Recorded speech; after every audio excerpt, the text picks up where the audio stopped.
سلاف هەواڵۆ پر دخوازم ئێوارەوە شەوەوە باش بێ لێنها لە حەلەبێ لە هەمبەر ملەتێ me ê li her du taxên Helebê Şêx Mexsûd Eşrefiye şarekî pir dijwar hatiye destpêkirin.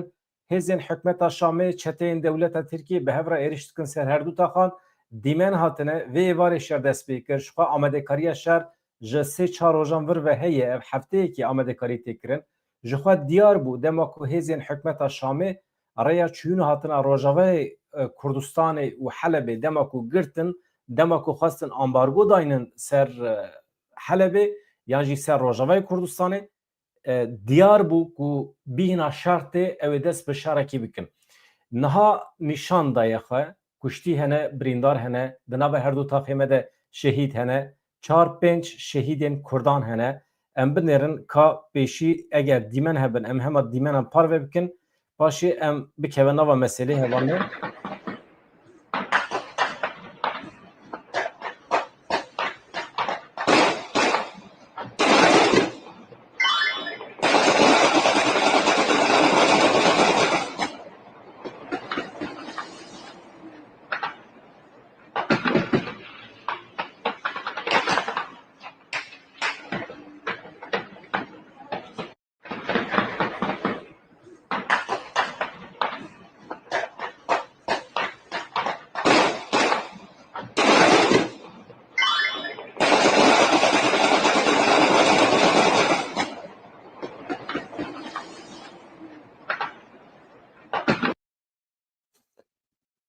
Hevalno bila bibîya we dîmen beherike dîmenê din jî heye ez dîmenekî din jî nîşanê we bidim ev jî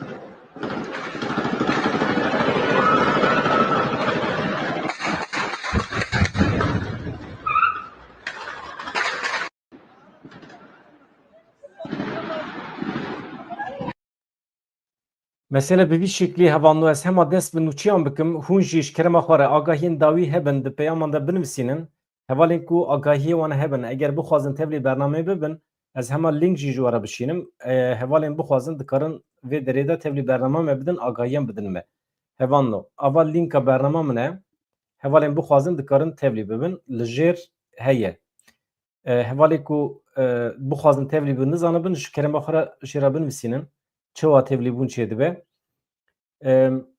kirş bû niha armanca van êrişan dibe em hinekî bikolin pêşî ez hinek nûçiyan ji we re bixwînim paşê em armanca van êrişan hîn bibin ka çima sebeb çi ye hevanno niha rojnameger li herêmê ne siyasetmedar li herêmê ne Bedran Çiyakurt di derbarê van êrişan de daxuyînî daye wekî din Ferhat Şamî berdevkî Qesedê daxuyanî daye rojnamevanên ji Helebê radgihînin ku hêzên hikûmeta veguhêz bi hewanan êrişê herêmên Şêx Mexsûd û Eşrefiye dikin di aynî demê de hewl didin bi tankan bi panzêran derbasî nava hundirê her tu taxan bibin girseya Şêx Mexsûd Eşrefiye yanî Kurdên li wê derê Ermenî a Sûriyên li wê derê dixwestin rêyên ji aliyê hikûmeta veguhêz ve hatine girtin bêne vekirin yanî ew xendeqin diwarin ew ê ku dor li her du taxan girtine xwestin wan çeperan bişkînin hêzên hikûmetê bi gaza îsotê êrişên ser wan kir bi panzeran êrişê ser girseya kel kir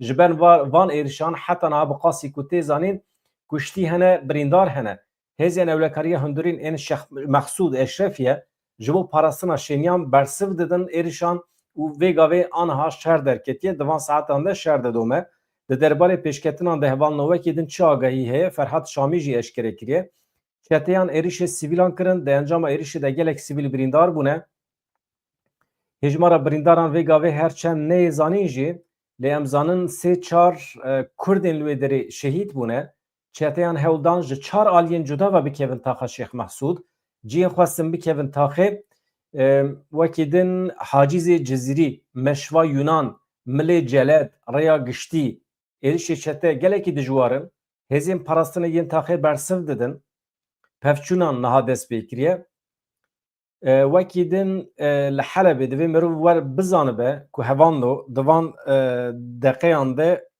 دوی مرو بزانه به نه هزین یه پگی هنه نه هزین قصده نه جیه پجی هزین رفبریا خسر ین عسکری لوی دری تونه نه تنه هزین آسایشی نه ویا جالیک و ببختیه او نحقیه جی شنین تاخین شیخ مسعود اشرفیه ین حلبه لدجی دانینا وان بندان yani bendên girtina her du taxan girtina rêyan çalakiyên protestûyî jî vê êvarê li dar xistin me dîmen jî nîşanê wan dan hêzên hikûmeta Sûriyê niha vê gavê di van saetan de jî êrişê xelkê dikin yani eger hêzên Qesedê li wê derê bana wan cesaret dikir ew qasa bikevin nava tevgerê na em ji vê re dibêjin bêbextî hevan li gorî zanyariyên ji derdorên cuda jî ji ber aloziyan herî kêm niha heta niha bi qasî ku hatiye tespîtkirin sê kesan jiyana xwe ji dest daye 15 kes birîndar bûne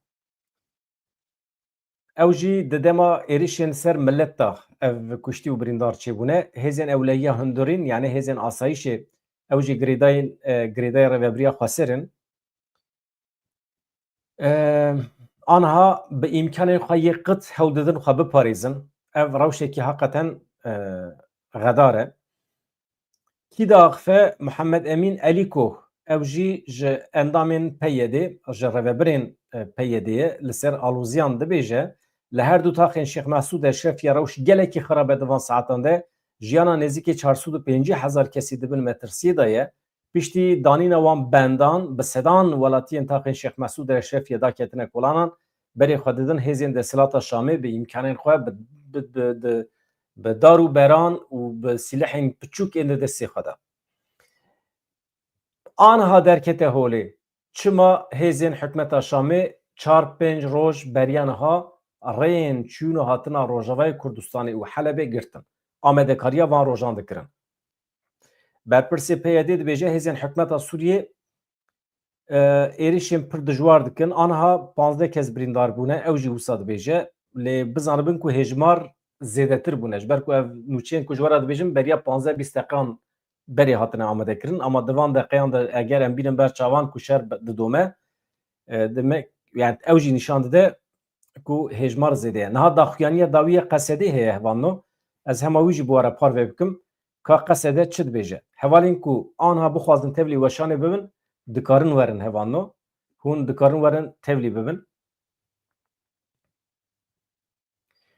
dîmenên cuda jî hene erê hin dîmen derketin îja niha mesele ne tenê li Helebê li dêr hefrê jî li wê derê jî niha li bû tevgerekî çêbiye bîna şer ji wê derê jî tê hevano temam e wekî din eger agahî berdestê we hebin hema ji me re bibêjin hûn jî nûçeyên deqeya dawî ji me re binivîsin ji ber ku aniha ez hem pêşkeş dikim hem nûçeyên deqeya dawî bişopînim zehmet e ji ber vê yekî pêdiviya min bi we heye hûn jî bi qasî ji destê we tê ji me re bişînin agahiyan niha daxuyaniya dawiya Qesedê çi ye bu yerên li Helebê dibêje encama rast rast ya provokasyonan e encama rast rast ya hewdanê ketina tankan ya jaliyê komên hikûmeta demkî ve ye bi zanebûn bi plan proje bi provokasyona dewleta Tirkiyê dixwazin bi tankan bikevin van her du taxan dibêje Qesedê hin dezgehên medyayê beriya niha îdia kirin ku hêzên Sûriya Demokratîk Qesedê li nêzîkî taxên Eşrefiye Şêx Mesûdên Helebê halên kontrolê yên çekdarê girêdaya hikûmeta Şamê hedef girtine tiştekî wisa tune ye yani dikeve serê we hêzên Qesedê hatine nava Helebê êrişê wan deveran dikin ev gel li wê derê bi xwe bi îmkanên xwe êriş dike ser wan bendan bendên kontrolê Qesede ne li wê derê ye Qesede li wê derê biya wana cesaret dikir wisa bi viya we bawekî hovane bawekî terorîstî êriş bikin ne mümkün e em bawekî kategorik dibêje Qesedê pişrast dikin ku ev îdia bi tevahî derewin ne rastin hêzên me ji dema vekişîna xwe ya li gorî peymana yekî Nîsanê vir ve li herêmê nemane bu yerên li taxên Eşrefiye yên Şêx Mesûdê encama êrişên dubare yên li ser sivîlan e ji aliyê komên hikûmeta Şamê ve têne kirin van koman dorpêçeke ewlehî mirovî ya bihinteng ferz kirine alîkarî pêdiviyên doktorî bijîşkî tenduristî qut kirine gelek însanên me yê li wê derê revandine rojane li xalên kontrolê li derdora taxan nişteciyan teşwîq kirine provokasyonan derdixin Di dawiyê de wan bi danîna astengiyên axê li dora daxan dorpêş kirine yani ferz dikin însanên me yê derê ferz dikin ew jî li gorî xwe tedbîran bikirin ve ya tiştekî pir normal e asayî ye. Di aloziyekê xeternak de dibêje hevan li Qesedê ev kom hewl didin bi tankan bi wesaytên zirxî pêş ve biçin bikevin heta nava taxan. Bi hawanan, bi dronên ku ji dewleta Tirkiye girtine. Ev deverên sivîl ên ku millet li wê derê bicihîbûne malên xelkî hene li wan deran hedef digirin. Di encamê de qurbaniyên sivîl çêbûne, zirarên mezin ên milkê xelkê çêbûne. Niha zirarên milkî em dayên aliyekî însanên me vê şevê xwendevan hene, zarok hene, jin hene, îxtiyar hene, însanên nexweş hene. Niha di nava tirs û panîkê de ne ka nizanin çi li benda wan e vê şevê. Ev meseleye van kiryaran niştecî bêzar kirine dî, neçar kirine ku li keleka hêzên ewlehiyê yên navxweyî hêzên xwe, zarokên xwe, keç û xortên xwe li keleka wan cihî bigirin. Yani erkê xwe parastina sivîlan pêk bînin, parastina ewlehiyê, aramiyê. Wekî din dibêje em hikûmeta Şamê rast bi tevahî berpirsiyar dibînin ji ber dorpêçkirina bêhiş binpêkirinên sîstematîk yên li dijî sivîlan. Her wiha ji ber zêdebûna xeternak, xeterî, tehlîke a vê dawiyê ev êşa giştî hin bêtir zêdetir dike, aramiya li herêmê tehdît dike, başguhkirina wê a bi zanebûn ji bo jiyan û rûmeta milletê me nîşan dide. Yani tu xema Şamê nine ku însanê me wê derê ketine nava tirsê, dimirin, dimînin, dijîn, birçîne, tîne xema hikûmeta Şamê nine. Hevanno ez ji were dîrek bibêjim şerê vê êvarê yê li Helebê nîşan dide ku Qesedê bi tu şiklekî sîlahan bernade, YPG, YPJ sîlahan bernade êdî wê ji bîr bikin. Yê ku digotin nemimkün e Qesedê çek û sîlahan ber bide, îro maftar derketine. Rast derketiye pêşbîniyên wan. Di van şert û mercan de ku li dora Rojavayê Kurdistanê tijî çete û terorîstin çawa merû dikare behsa entegrasyona wê derê bike. Yani Qesedê daxilê vê artêşê bibe. Sibê du sibe artêşa Sûriye eger êrişê herêmekê din yê Sûriye bike, êrişên Elewiyan bike, yan jî Durziyan bike, yan jî milletekî din bike, direkt Qesedê jî dibe şîrîkê wan sûçan eger daxilê nava wê artêşa terorîst bibe.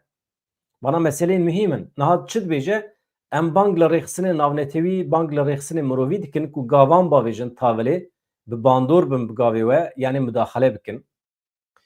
Wekî din hevanno daxuyaniya Bedran Çiyakur cî heye min dixwest ji were pêşkêş bikim. Rêvebirên me ê Rojavayê Kurdistanê daxuyanî li ser daxuyaniyan didin lêbelê hêzên navnetewî çi qas dikevin hereketê. Amerîka anha li herêmê ye Tom Barak îro hevdîtinekî pêkanî bi Mazlûm Ebdî Îlham Ehmed re li Rojavayê Kurdistanê. Çima îro ev êriş tam rastî hevdîtina wan hatiye. Vaya jî ez dibêjim hinekî watedar e. Bedran Çiyakur cî bang li millet dike rabin ser xwe. Grûpên çekdar yên di nava hikûmeta Sûriyê de dibêje Bedran Çiyakur ji aliyê dewleta Tirkiye ve têne piştgirî kirin. Ew destek dikin. Ew jî ji xwe ew tewriya min e jî ji destpêkê ve dibêjim li Sûriyê qirşekî jî bilive dewleta Tirkiye stûjbar e. Hemû deriyê ketin û derketinê yên van taxan hatine girtin ji aliyê hêzên hikûmeta veguhêziya Sûriyê ve. Her wiha aynî tiş li dêr hefrê heye, ew jî li wê derê şer û pevçûn didin li wan deran, ev gav beşekî ji plana dewleta Tirkiyeyê ku armanj dike li Sûriyê şerekî berfireh bide dest pê kirin. Bermahiyên jiyanê hilweşîne, Sûriyeyan bikuje, wekî ku di salên dawiyê de herî dawî li Swêdayê ev mesele çêbiye, li Tartus Leskiyê ev mesele çêbiye li dijî Elewiyan, ev serhildaneke ku hemû Sûriyeyan tehdît dike. Destpêkirina şerekî nû ye. Her kesî ji kurahiyê ve ji nêz ve eleqedar dike dibêje Bedran Çiyakur ji rêvebirên Rojavayê Kurdistanê. Türkiye mesela ê Bedran Çiyakur balkêş e. Mesela ê baş e. Zane çavkaniya van êrişan ji ku derê tê. Tirkiye gelekî caran duruşmê avitiye Sûriye ve ya me be em ê teslîmê tu kesekî nekin an em ê hilweşînin yan em ê bi dest bixin. Vê slogana xwe bê rawestan dubare dikin. Em bawer dikin ku gelê me Sûriye dikare hemû komployên ku hişmendî, hebûn, yeketiya wan dike hedef xwara em têk bibin, em bi hewra têk bibin bi tevî milletên Sûriye. Parastina nasname, parastina hebûna me دبê ji bo me esas e eger gelê me li her du taxan rastî êrişekê wisa dijwar were ew ê di parastina hebûna xwe de bi tenê nemînin em ê müdaxele bikin hêzên me hene hêzên hevpeymanî hene êdî tên alîkariyê ne alîkariye wî em nizanin ji ber vî yekê em bang li hemû Sûriyeyan dikin li dijî van planên qirîj li dijî van hewdanan li dijî van komên Sûriyeyî bisekinin van çeteyan bisekinin da ku pêşî li dubarebûna komkujiyan were girtin tişta ku li Swêdê hatiye kirin bira li vê derê dubare nebe rêveberiya demkî berpirsyarê sereke ê vê meselê ye hêzên navnetewî erebî divê müdaxele bikin rê nedin ku ev komkujî normalize bibe tekîliya me bi yaşamê re çima xetimiye divê sebebê wî bikolin divê tavilê tedbîr werin girtin da ku hemû astengiyên li pêşiya diyaloga me were rakirin yani rêve bibe ji bo diyalogê yani binêrin maqûlî û esaleta Kurdan hûn dibînin tam di dema şer de jî behsa hevdîtinê dikin diyalogê dikin behsa aramiyê dikin ez ji we re bêjim hevando eger îro li Rojavayê Kurdistanê di destê Qesedê YPG YPJ de çek û sîleh tune bana ev hov komên hovan niha çûbûn heta Kobanî Hesekê Qamişlo her der serûbir kiribûn vana bermayên Daişê ne sonda wan heye tola xwe heyfa xwe dixwazin bistînin ji Kurdan di dilê wan de maye Kobanî bû destpêka têkçûna Daişê têkçûna wan çûn li Idlibê bi salan sekirîn xwe telandin li wê derê xwe perwerde kirin bi perê Qeterê bi perê dewleta Tirkiye li wê derê xwe bi rêkûpêkirin dîsa di dawiya dawiyê de hatin ajotin ser Şamê heta ku biçin Şamê jî yek sîlehekî neteqandin bi temamî plan û proje bû fitne fesadî bû teslîmê wan hate kirin mantık aynı mantık e em tu carî dünya alemê fehm nakin hevano ez ê werim ser nûçiyan merek nekin nûçiyên deqeya da wî hene tişta ku em fehm nakin ev e ev hêzên navnetewî ku ji xwe re sibê hetayê warê behsa demokrasiyê dikin behsa aramiyê huzûrê dikin behsa qîmetên mafê mirovan dikin çawa mümkün e dewletekî wekî Sûriya rabin teslîmê Heteşê bikin bermayên El Nusra El-Qaide Daişê ne aqilê mirovan nagire kî pêşengî dike İngiltere Fransa Amerika Almanya madem Musayê hêzên hevpeymanî hene ya hêzekî wê şîrîk heye Qesedê hêzên hevpeymaniyê çi qas bê sekûler e çi qas bê parastina mafê mirovan dike çi qas bê jin û mêr wekevin çi qas bê ev nirxên gerdûnî yê medeniyeta îroyîn diparêze heye Qesedê heye YPG ya YPJ heye ya yani çawa vicdana we qebûl dike ku hûn rabin Sûriyeyekî ew qasa qedîm Sûriyekî ew qasa dewletekî xwedî medeniyeta kevin herema Şamê hûn rabin teslîmê mantiqekî vîya bikin û hûn Qesedê YPG YPJ ji wê derê bihêlin û wan jî bê statû bihêlin wana hemî problemin hevan me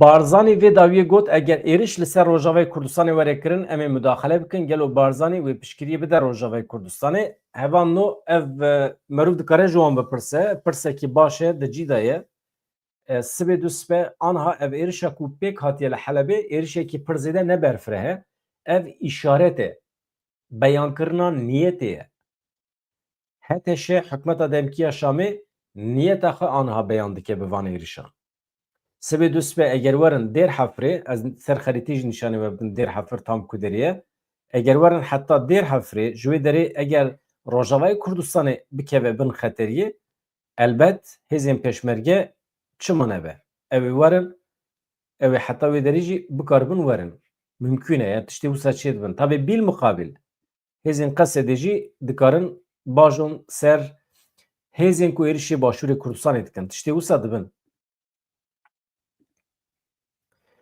em hema vîya jî bînin ser ekranê hevan na kîjan bû ev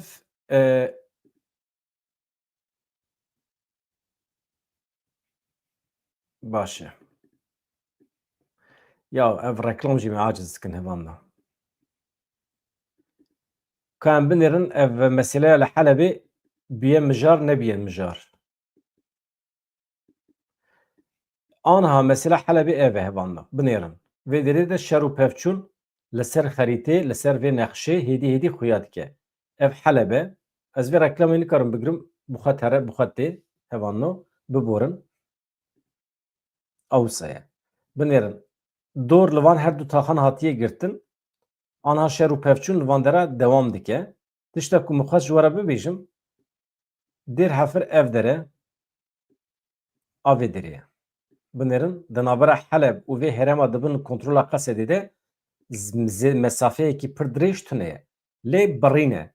Çeteyên dewleta Tirkiye, askerên dewleta Tirkiye bi unîformayên çeteyan li wê derê ne. Dewleta Tirkiye, askerê wan, mîta wan kincên askerên Sûriyeyî li xwe dikin li wan deran bicih dibin. Ha, haya tombarak jî heye, elbet jî heye.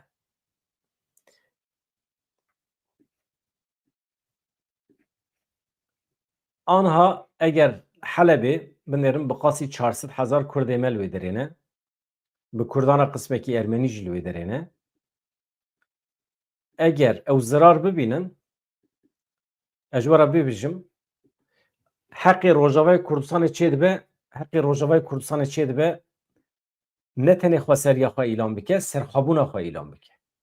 Ji vê saetê şûn ve jî ez dibêjim qey heqê Kurdistanê heye heqê Rojavayê heye serxwebûna xwe îlan bike. û bila dunya alem bibîne Kurd dibin xeteriyekî çawa mezin de ne. Hevan dev ji wan meseleya berdin ya kîtê alîkariyê kî nayê alîkariyê mesele ew ne. Yani mesele bi milletê me diqede. Binêrin ez vê heme binivîsînim.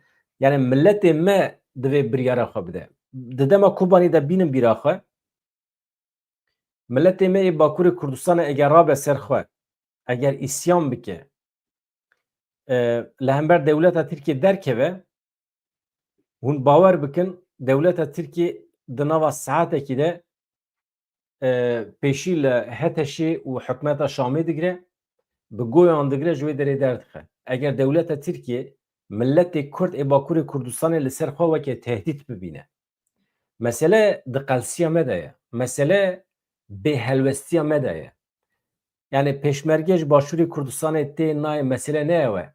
Em weke millet nikarin ewsa bisekinin temaşe bikin hêzên me eskerî bila bikevin nava hereketê. Şaş e. Hêzên eskerî heta derekî qûweta wan heye. Hûn zanin heta mirov şerekî bi dest bixe çendik û çend însanên me gencî keçê me şehîd dibin. Yani mirov nikare rê bide wan. Mirov nikare bibe temaşeger.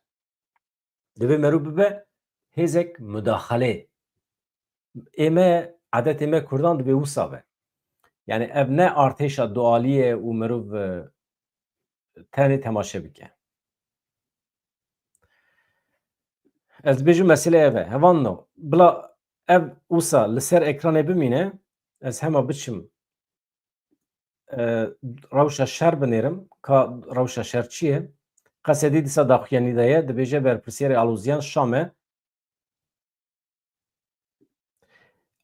asayişê daxuyanî de ye hevan no asayiş dibêje gelekî şer û pevçûn vê gavê vê saetê dijwar e ez hema daxuyaniya wan ji we re bixwînim daxuyaniya asayişê çima mühîm e ji ber ku hêzên asayişê ji herêmê raste rast agahiyan dişîne.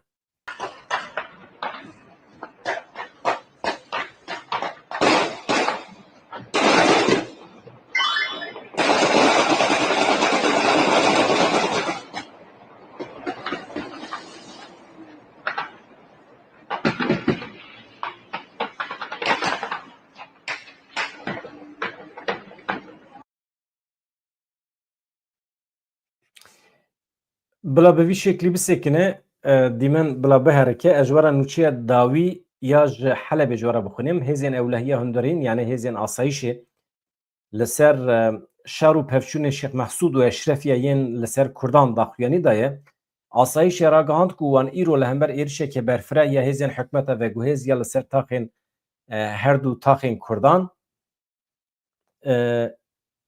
gelek dîmen hatine ka ez binêrim.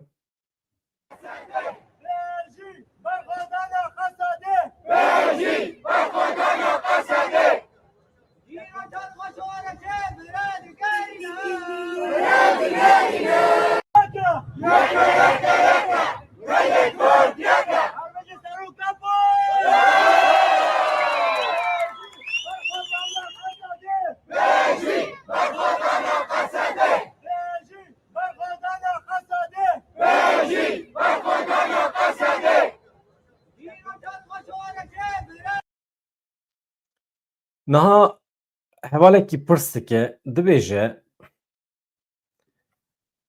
çi bû sebeb ku me hêzên xwe yên eskerî ji her du taxan vekişan? Ev jî pirsekî gelekî mühîm e. Me baweriya xwe bi çi anî, me pişta xwe bi çi vegirê da? Çima? Me bawerî bi Amerîkayê anî, bi Heteşê anî, me bawerî bi dewleta Tirkiye anî, kî bû sebeb, kî bû navbenkar ji bo em hêzê xwe vekişînin? Peymana yekê Nîsanê, peymana nizanim çendê Nîsanê. Yani bextê van însanan heye. Merû çawa dikare bo wan bawer be? Anha tiştekî were serê milletê me kî berpirsiyar e? Heqeten heyf e. Di vê şertê de hevano heqê milletê Kurd ê Rojavayê Kurdistanê çêbûye serxwebûna xwe îlan bikin û eleqa wan bi evê tune, eleqa wan bi Şamê tune ye. Ji xwe beriya niha me doh jî bes kiribû. Erê pirsê we hemî rastin hevano. Ma tesadîf e ku ev êrîş piştî hevdîtina Tom Barak û Mazlû Ebdî çêbûye. Rast e. Me doh ji were bes kiribû hevano. Rêveberiya Xweser neçûye ji Şamê Rojavayê Kurdistanê bi dest nexistiye. Sûriye perçe nekiriye. Rojekî serê sibê rabiye negotiye ya em ji xwe re Rojavayê Kurdistanê ava bikin. Tiştekî wisa tune.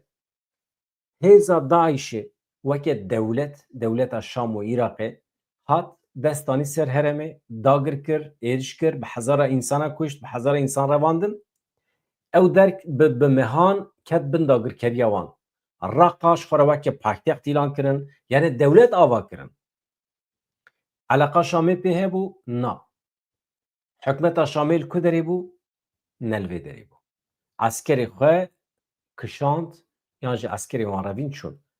Rêveberiya Xweser bi keda xwe, bi xwîdana xwe, bi xwîna xwe li hember Daişê tê kuşiya, ew herem bi dest xist. Yani neçûye ji hikûmeta Şamê bi dest nexistiye.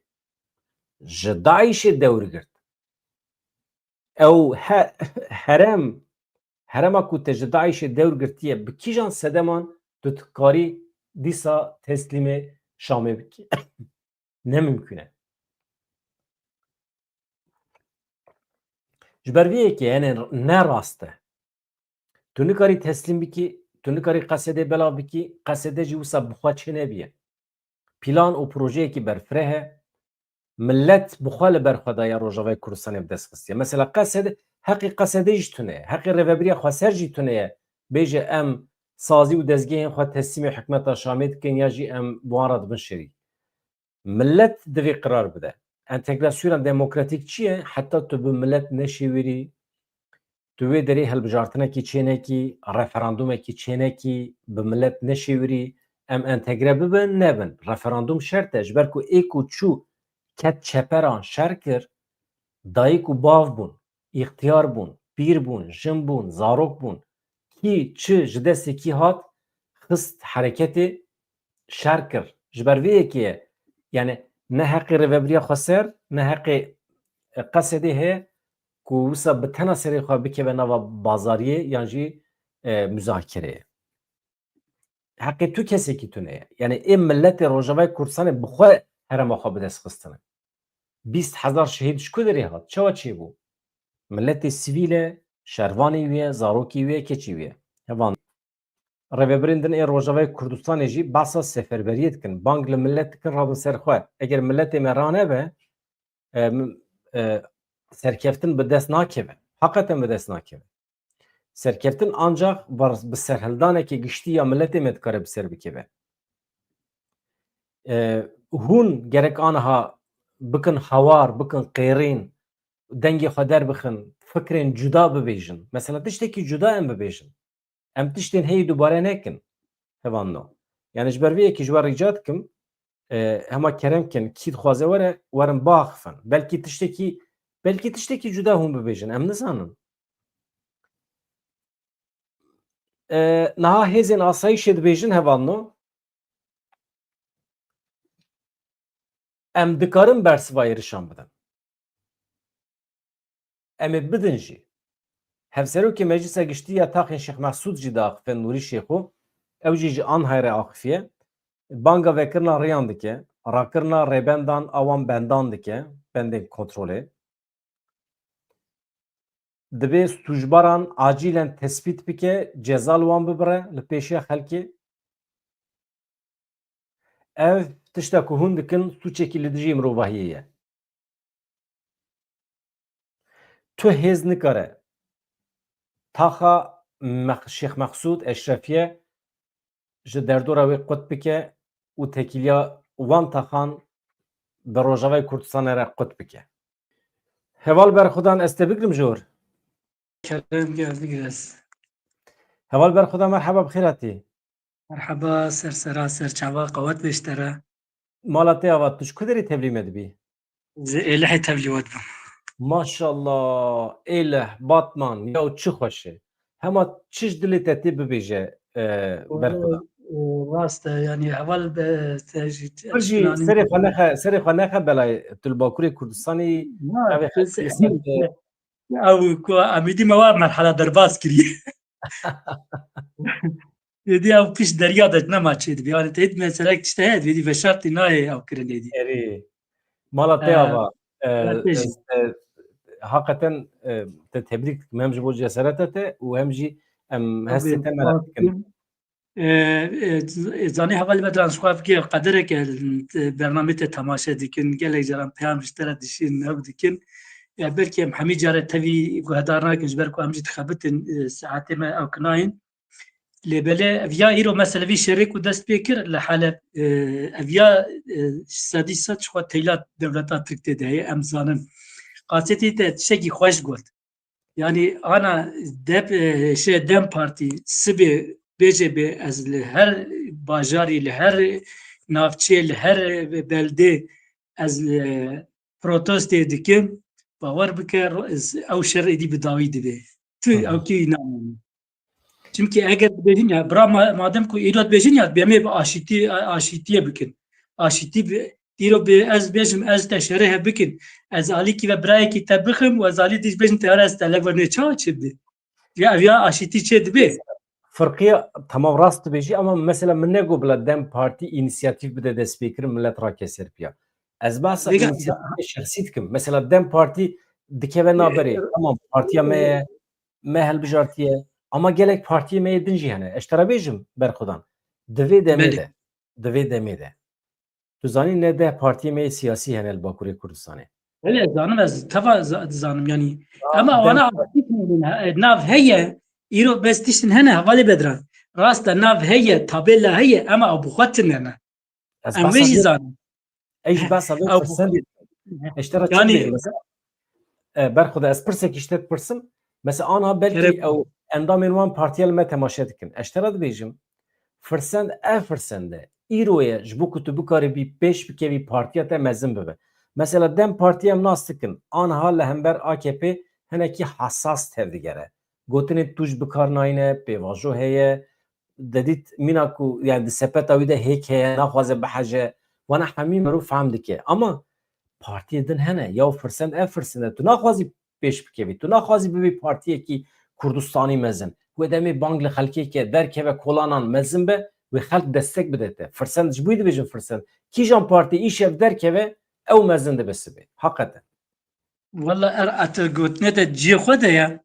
Lêjber ku em jî navara ew şêdin em bêtir dibînin. Mesela hûn dervê welatin hûn zehfa wek nakin. Avan partiya sebebê vekirina wan jî em dizanin ji bo çi hatin avakirin ji bo çi ye wextê ku armancê tiştekî tune bê bê armanc îro ez bêjim şaş fehm neke hevalê bedra ne ku ez aqil didim te estağfirullah tiştekî wisa ew kam nîne. Îro ez mesela ev çû nêzîkî 20 sala ez te nas dikim ku tu yani nûçeya pêşkêş dikî tu bernama çê dikî yani îro ku tu rabê armancê wê bernama te tune bê. Yani tu wisa hema xwara bêje zê bernamekî çekmê çi qeder ew bername tê bi ser bikevî tu çi qeder karibê duê derê de bixebitî tu nikarî ne wisa ye here heftî di heftî sê heftî kes lê temaşe nakî te bimênî bêwa te dimênî. Avan partiyê me ku tu dibêjê jî rast e nav heye tabêla heye em carek derkevê xuya dibê. Kengî sibê hilbijartinek hebe welatê teva bibînî. Wekî dî tune ye. Mesele ya zaten ji ber ku gava ku armanc tune bê tu bê armanc tu tiştekî deynê peşketin dur da çenabi. Xwazi ve kavan jo ke tevj dem parti peşketi tırbana. Mecid xwast. Evji milleti mene, evji gelê mene. Nekom bejin em awana em yani dijbere dibinin. Na.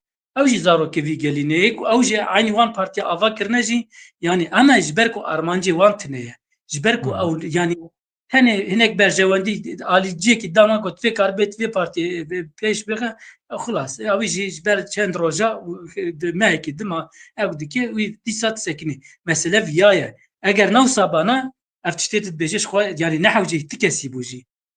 Yani ev rast edici xwe gotna te ez ê mînakek bine te.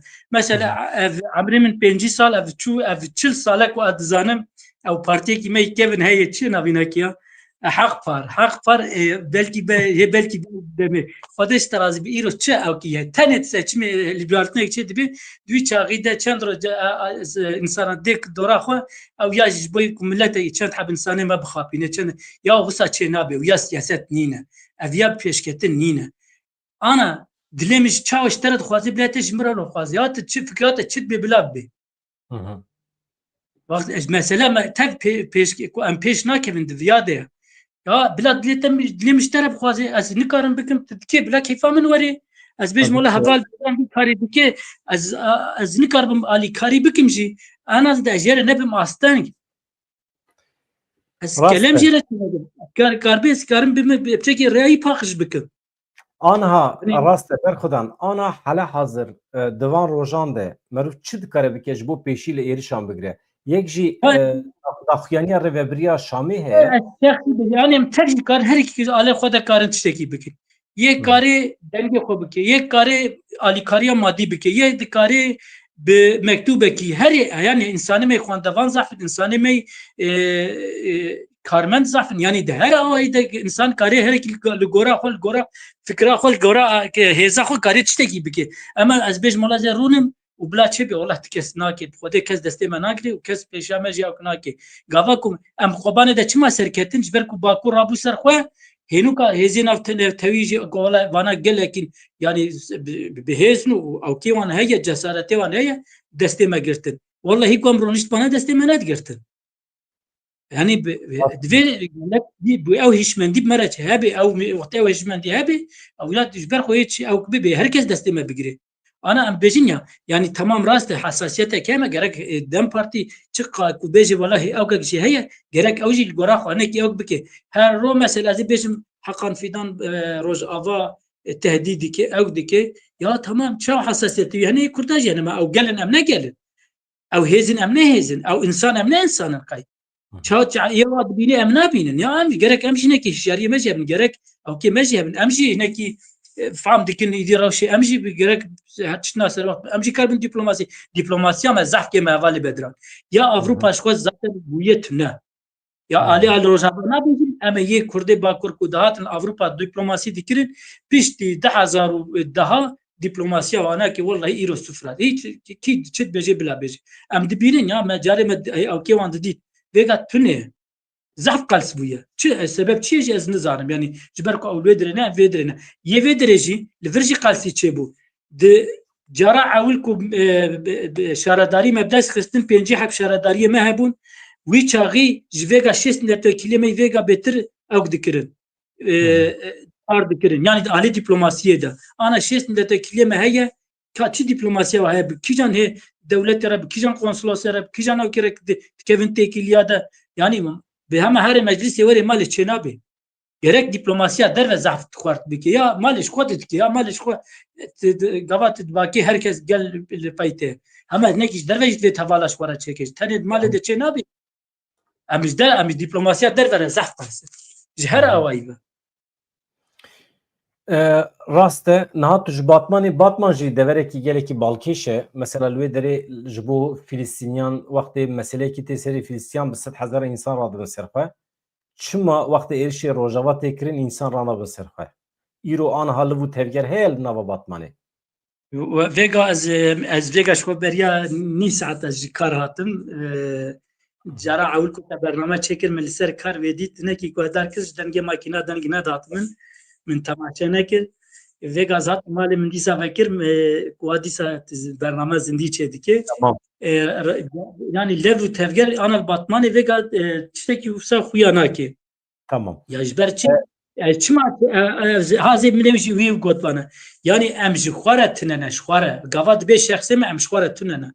Ama gava ji bo yekî dî havêga sibe zerim ez bê ji bo gaziya ez ê 200,000 insan komîser dibin. Ya çima em ji xwe re tunem ser vê nake zehnê qaj dikin. Çünkü Rast e. em gava em divê pêşî em ji xwe re bikin.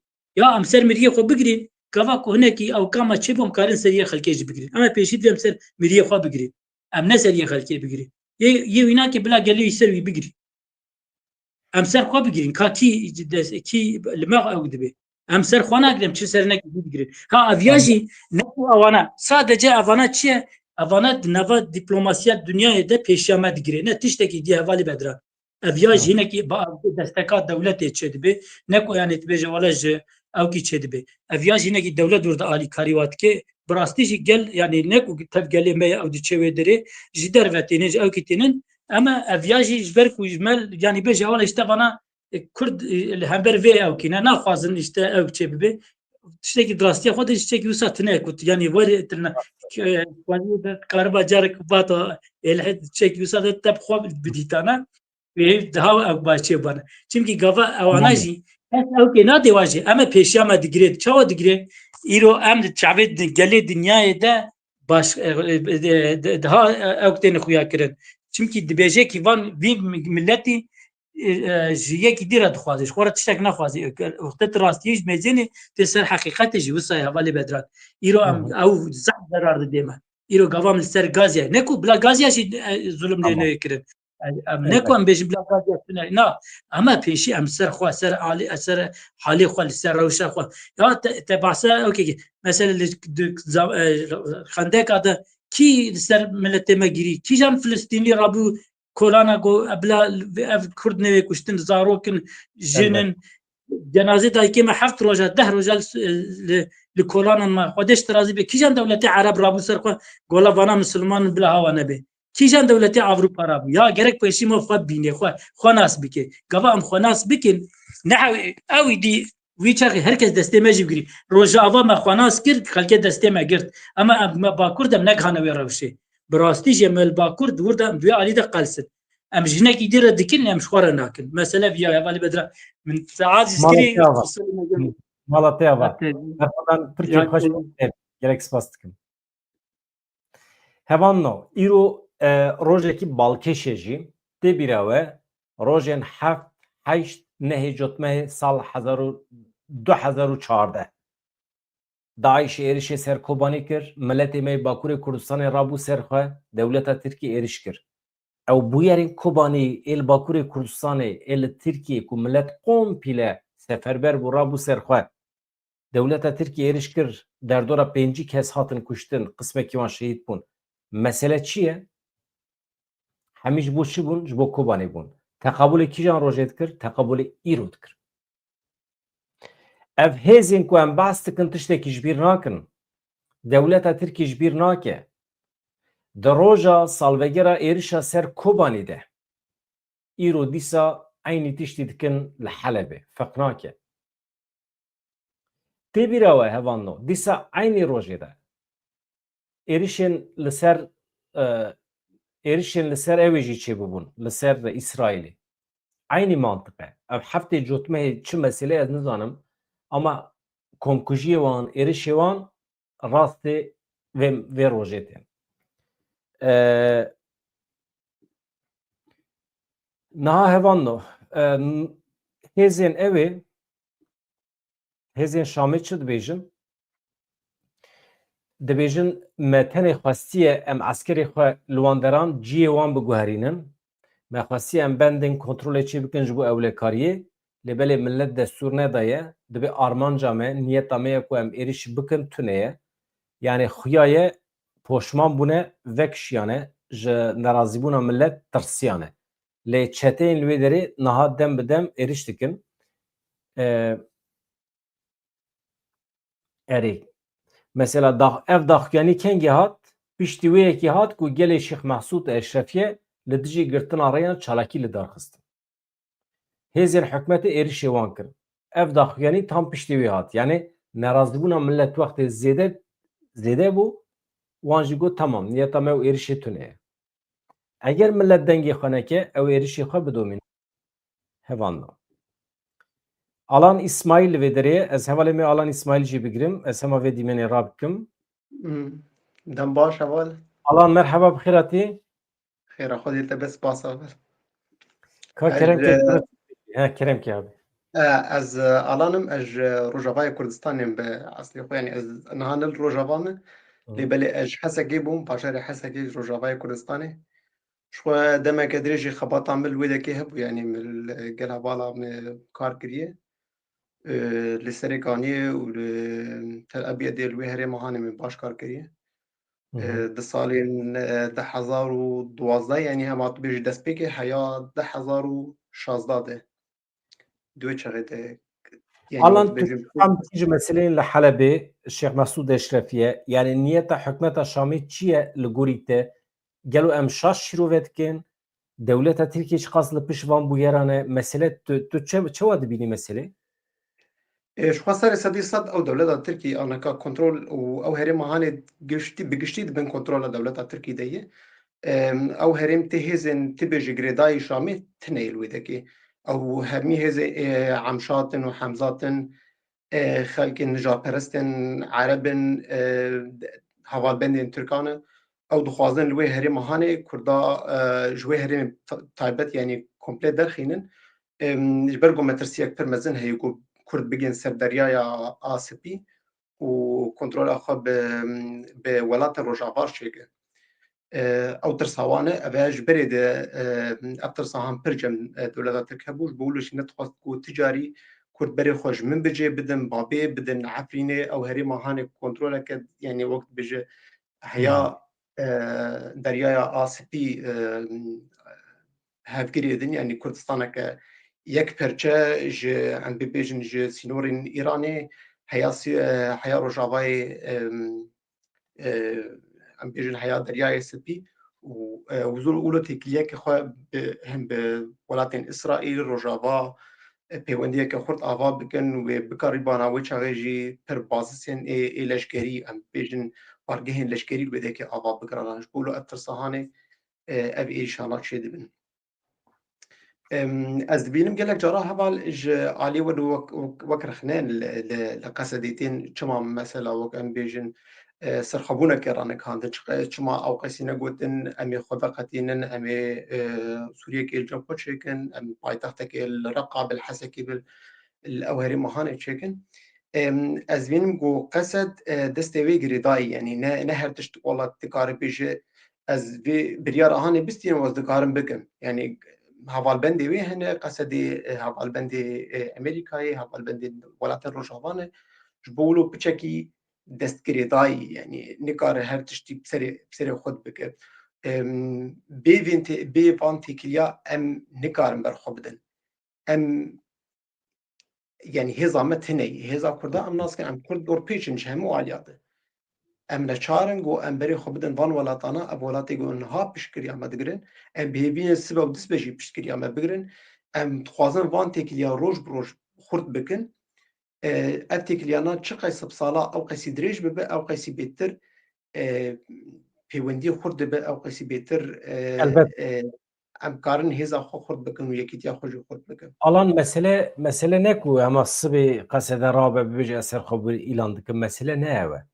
Vakti bi hêzên biyanî ra hêzên Amerika Ewropayê ra mir wextê müzakere dike yan jî tê hevdîtin çê dike yani îcab nake merov bibêje ez amade me entegre bibim ez amade me bibim yek duê manê da yani merov xweseriya xwe biparêze ji xwe hin rayedarê me Rojavayê Kurdistanê tim dibêjin rewşa me ya heyî 14 sal e me pergalekî ava kiriye binesaziyekî me heye kedekî me heye em dixwazin wana biparêzin ve tiştekî maqûl e mesela serxebûnê jî em zanin wisa nerehet e ama ajalî manevî ve navextê ku êriş pir werin em bibînin ku bi van hêzara merû nikare gûzpar veke wê demê merû dibêje tu ji xwe re ji xwe re di wê manê de em dibêjin elbet em zanin zehmet e yek jî ne wezîfa qesed wezîfa mirovên siyasî ne qesed hêzekî eskerî ye ڕێڤەبریە خۆسەر خودی پەرگالێکیە خودی ڕێڤەبریەکی ئەو دکارن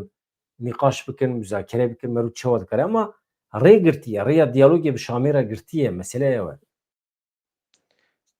tiştekî din jî pir giring hene gelek milletê me ê goşdervî Rojava ew nizanin bê coğrafî û demografiya Rojava çawa ye. Rojava bi rastî sê perçe ye. Sê perçeyê ê got gelek kîlometra di ortawan de herêmeke erebî heye herêmeke milletin dîtir tê dijîn. Yani ew ya pir zehmet dike got Rojava bibêje ez yek dewletim ez dewleta Kurda me piçek Ereb ji nav me hebe tu pirsgirêktinê lê belê em di nav wan de ne yani em wek wek dibêje em di nava behrê de ne nava deryayê de ne sê xalên biçûk in sê xalên biçûk in ew Kurdistan e û em milletê xwe jî em pir hindek in bi rastî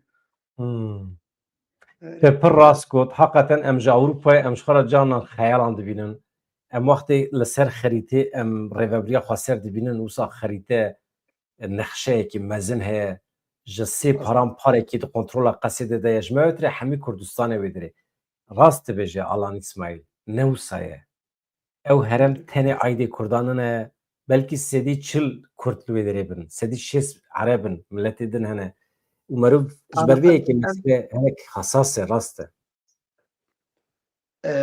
erê ew herêma Hanê jî yani anaka a ku bin kontrola Qesedê de ez bawerim serê sedî heştê ji milletê xwe Ereb e ya ji ber ku Reqa bajarekî mezin e milletê pir in hemî Ereb in belkî pêncî hezar Kurd lê hene ji eslê milyonekî yani ji milyonekî pêncî hezar Kurd lê hene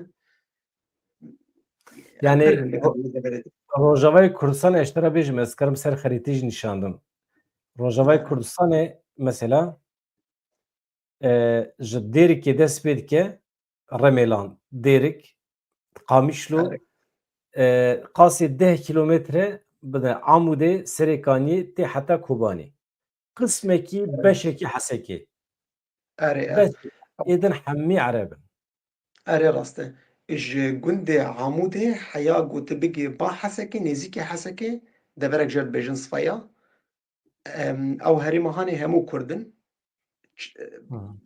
çend gundê Ereba jî lê hene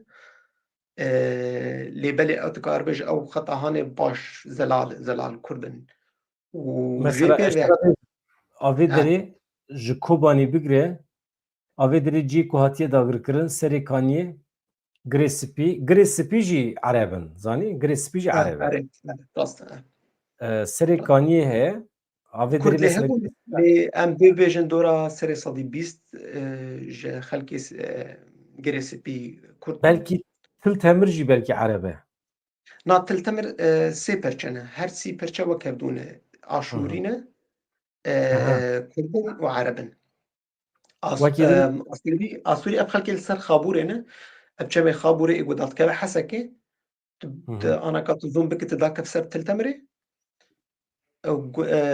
ev xeta ava Xaborê ew gundê Hawirdorê ew ya gundê Xerîta gundê Telgoran ew herêma Hanê hemû xelkên Asûrî ne lê dijîn Xristiyanê herêmê ê kevnin xelkê ew jî xelkê herêmê ê kevnin ê pir kevnarin milletê me ne yani ew jî em bibêjin ne kesên biyanî ji deverên dîtir hatine bajarê Hesekê jî mixabin yani gelek xelkên herêmên dîtir hatine em bibêjin berî vê şoreşa Hanê serê sedî çel heya pêncî ji milletê Hesekê Kurd bûn beşê ortê di nîva yani di orta bajar de xelkên Xristiyan bûn Suryanî bûn ew jî xelkê herêmê ê kevnin û bi başûrê de ew herêma Hanê hemû Ereb bûn piraniya wan jî xelkê dêrê ne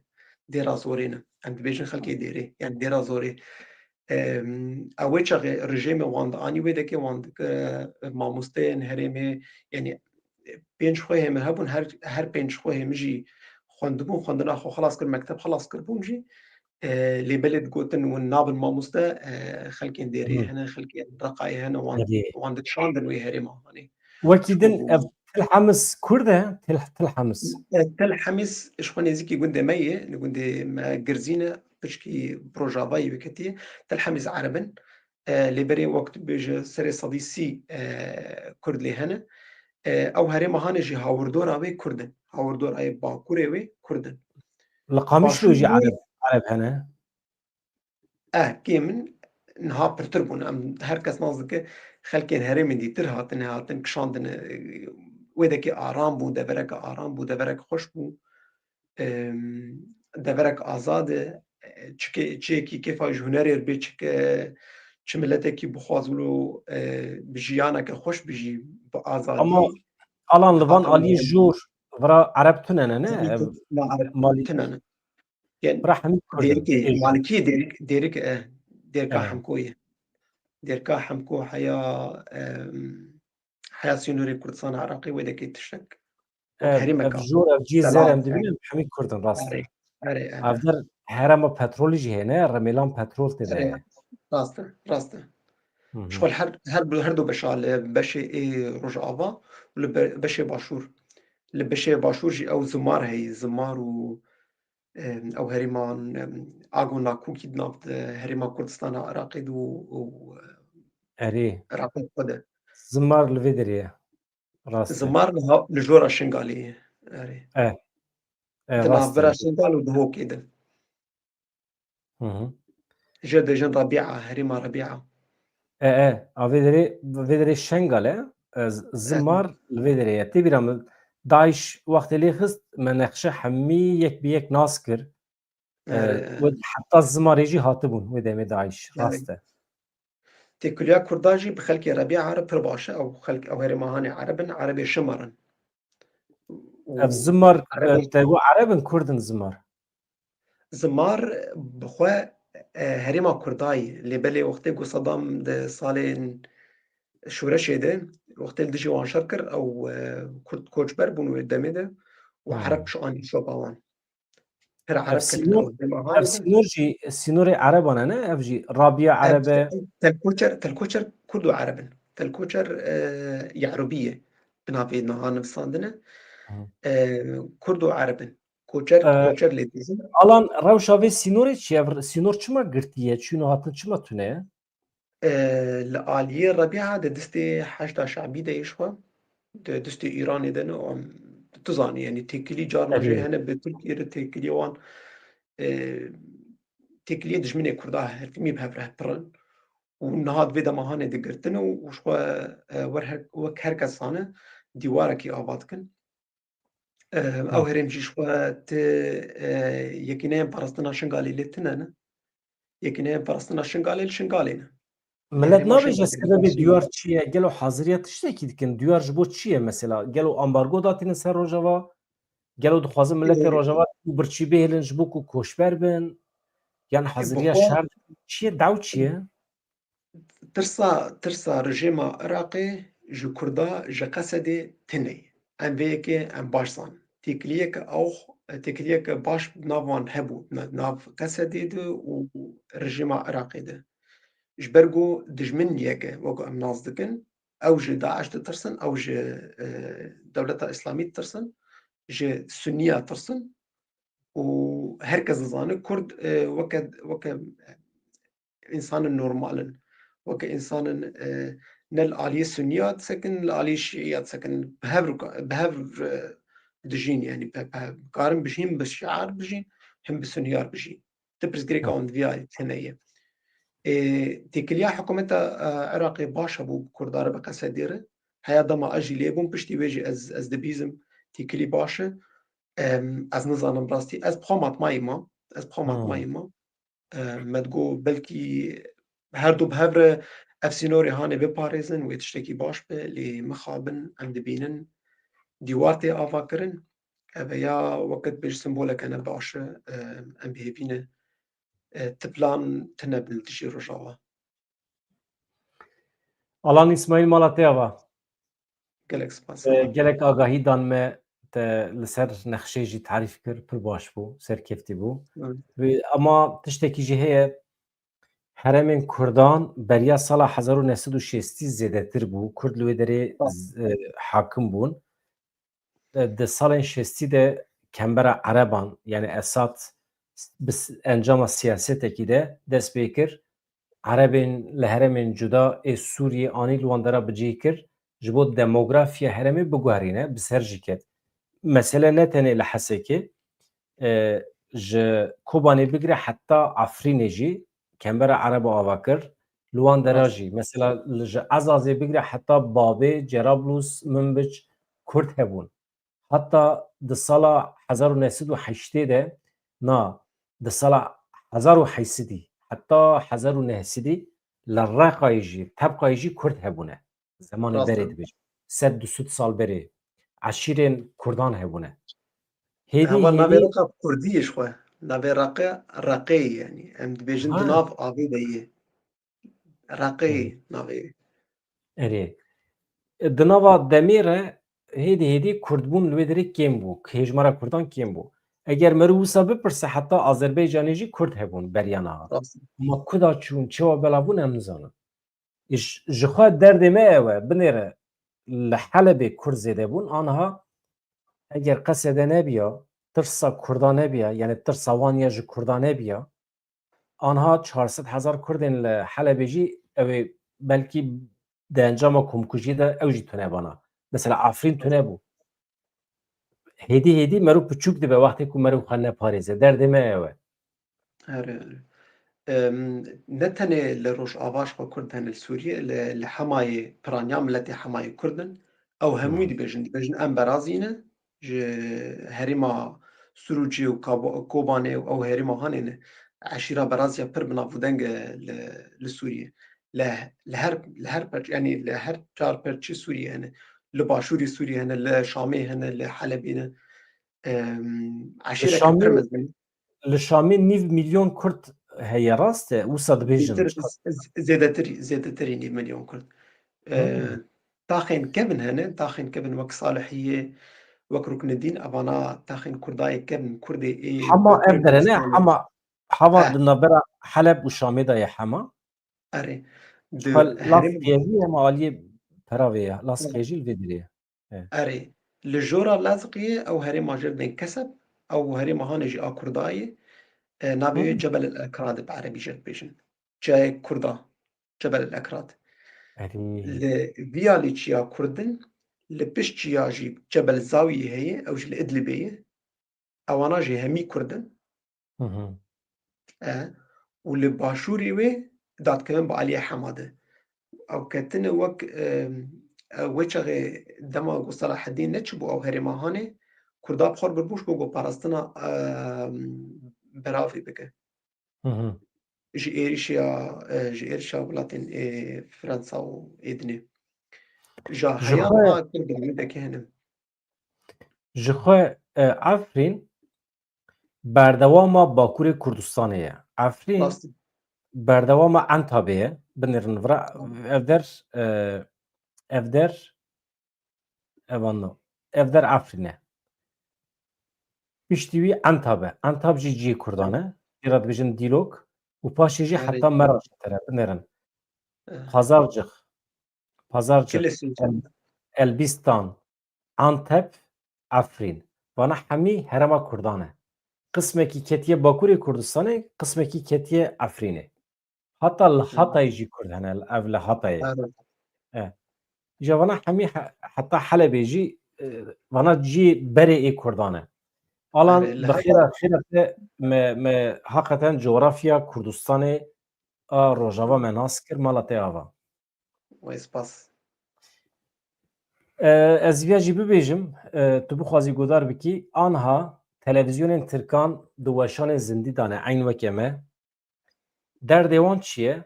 Derdê wan jî ew e bi provokasyonan, bi manîpulasyonan, bi dezenformasyonan vana hemî gotinê latînî ne.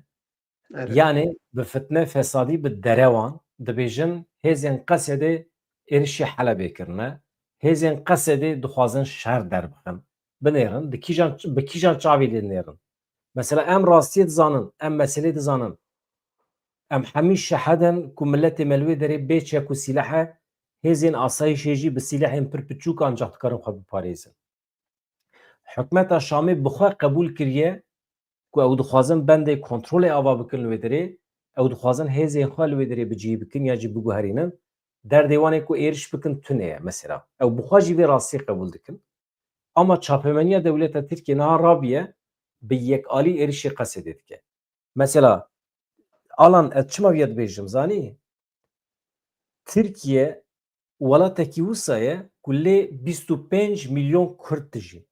Ev insanên di televizyonan da dixebitin ê ku hikûmeta Tirkiye bi rêve dibin, zanin 25 milyon Kurd li wan temaşe dikin ama şerm nakin. Rûyê wan sor nabe. Çîroka dibêjin. Mesela heqaretê li Kurdan dikin. Ecêb insanin. Em sibê du sibê çawa bi van insanan re em ê bijîn em nizanin. Hakikaten. مخابن Başê alan mala te ava her hebê. gelek spas. Hevan no rewş bi vî şekliyê eger pirsê we tune bin ez hema li peyamê we binêrim ka we çi agahî dane me heteşe temam. Emîn Kutar çi dibêje hepse daxwaza danûsanan bi Qesedê re kiriye. Qesedê hin bersiva daxwazê nedaye. Agahiyekî gelekî mühim e. Foza Yusuf, İlham Ahmet ev çend carin dibêje me bang li hikûmeta Şamê kiriye ji bo ku em bikaribin hevdîtinên xwe bidomînin ji ciyê maye. Hatta bi navbenkariya Amerîkayê. Ez bawer dikim yek ji sebebê ku Tom Barak îro hatiye Rojavayê Kurdistanê ew e ji ber ku heteşe naxwaze Amerîka weke çavdêr di hevdîtinan de mevcûd be. Ez dibêjim qey mesele ew e anha Qesedê ez dibêjim dersekî pir ciddî daye heteşê hikûmeta Demkiya Sûriye dersa xwe girtiye ew ê tevlîbûna Amerîkayê yan jî ya Fransayê di hevdîtina de qebûl bikin. Ez di vê qenaatê de me. Ez hemek cî bidim peyamê we hevanno. Hozan Canî jî me re nivîsandiye mamoste bi xêratî tu jî me temaşe dikî mala te ya ve her hebî. Hevanno eger we sêr nekiribe we temaşe nekiribe bernameyekê me ya dirêj 2 saet hebû bi Hozan Canê re epê hestiyar bû serkeftî bû eger hûn biçin temaşe bikin beriya hefteyekî pir baş dibe. Ev 4 roj e bala welê em manşetê xwe de dinivîsînin bîna şertê amadekariya şer dikin veya ne ku em meselê sor dikin em meselê hîs dikin em dibînin em ji daxuyaniyan dibînin. Wextê ku Colanî dibêje diyalogê çênekin bi Qesedê re İlham Ahmed re em viya hîs dikin. Em zanin ber bê ku derê ve diçe. Tenê dixwazin gav bi gav bipîvin hela ber bê ku ve diçe. Hela heta ku diçe. Tê heta ku hêza me dipîvê eger bibîne ku em nikarin berxwe bidin wê demê êriş dikin.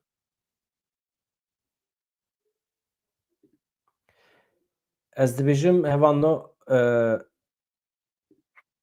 em bi hev re dest bidin destê hevûdû van qenala mezin bikin û piştgirî bidin me ku em bikaribin hinek bibin xwedî qenalên nû. Ez xatir ji we dixwazim eger tiştekî tune be ez hema nûçeyên deqeya dawî binêrim cara dawî li ajansa binêrim. PYD gotiye şeniyên Şeyx Mesûd Eşrefiye ne bi tenê ne em ê destûr nedin. Şeniyên Şeyx Mesûd Eşrefiye yên ku bi lehengî li dijî êrişên çeteyên Daişê rejîma Basê û çeteyên dewleta Tirkiye de girker şer kirine heta niha di parastina hebûna xwe de wê êrişan berteref bikin ew ê ne bi tenê bin. Gotiye PYD. Daxuyaniya dawî ye. Elbet wisa ye. Ama tiştekî balkêş heye ji we re bêjim yani îro teqebûlê heft heşt nehê cotmeha 2014 dike ew jî êrişên li ser Kobanî bû. Çalakiyên li Bakurê Kurdistanê bilind bibûn dest pê kiribûn. Dewleta Tirkiye êriş kiribû. Bixasî 46 însanan jiyana xwe ji dest da bû. 700 însan birîndar bibûn. Ji xwe Selhedîn Demirtaş û kesê din ji ber vê yekê hatibûn girtin. Yani me firsen nedît yani ya rastî min îro plan dikir ez behsa Selhedîn Demirtaş bikim ka çawa dîsa xiyanet lê hatiye kirin kaçeva disa ev biryar bidin ku Serhedîn Demirtaş da hapsê de bimîne veya medeşîne. Niha wekîlê berê yê AKP Tamil Şayer dibêje dadgeha bilind ya Tirkiye ve heştê cotmehê biryar bide ku Serhedîn Demirtaş di zîndanê de bimîne. Mesele çi ye? Mesele dadgeha mafê mirovan ya Ewropayê biryar dabû Serhedîn Demirtaş were berdan. Kanûnên Tirkiye mecbûrin vê yekê pêk bînin. Lê AKP wextê îtiraz bike heqê Mahkemeyên Tirkiye çê dibe vê meselê ji nû ve bigirin dest analîz bikin. Eger îtiraza AKP çê nebe Mahkemeyên Tirkiye mecbûrin Serhedîn Demirtaş berdin. Kengê sibê ne du sibe. Yani heştê cotmehê. İjar Şamil Tayyar dibêje Wezareta Edaletê îtiraz kiriye Serhedîn Demirtaş wê neyê berda. Halbuki parêzerê Serhedîn Demirtaş dibêje Rêzdar Demirtaş ne hükümlüye. Yani hüküm ne xwariye. Tenê girtiye. Dawa wî temamî safî nebiye bi dawî nebiye. Ji ber ku îtirazên parêzeran çêbûne Mehkeme bilind hê negotiye erê. Ji ber vê yekê însanekî hükümlî nine. Baş e dikare were berdan. Dadgeha bilind dikare bêje ez li gorî biryarên Ewropayê tev digerim, Mehkemeyên Ewropayê tev digerim, ez Serhedîn Demirtaş bi tevî hevalê wî qet nebe hemî însanên ji doza Kobanê hatine girtin ez wana serbest berdidim. Dikare bibêje yani. Ama dibin tesîra AKP da be zehmet e. AKP jî medenî nebiye. Ew qas pêvajo heye. Çawa bernadin mesela. Hevan nu bes ji bo îşev. Me şer bi dawî kir binêrin. Me dest bi weşanê kir. Şer dijwar bû. Di dawiya şevê de jî hêzên HTŞ daxuyanî dane gotine niyeta me û êrişê bike em tune. Em amade ne diyalogê pêk bînin. Em amade ne bi qesedê re rûnên ser masê. Yani bi şiklekî destê xwe rakirine na yani em zirar ji me nayê qusûrê nenêrin filan bêvan. Me şer bi dawî kirî şev pir baş e kêfxweş bûm em rehet razên. Mala wê ava her hebin. Silav rêz dem baş.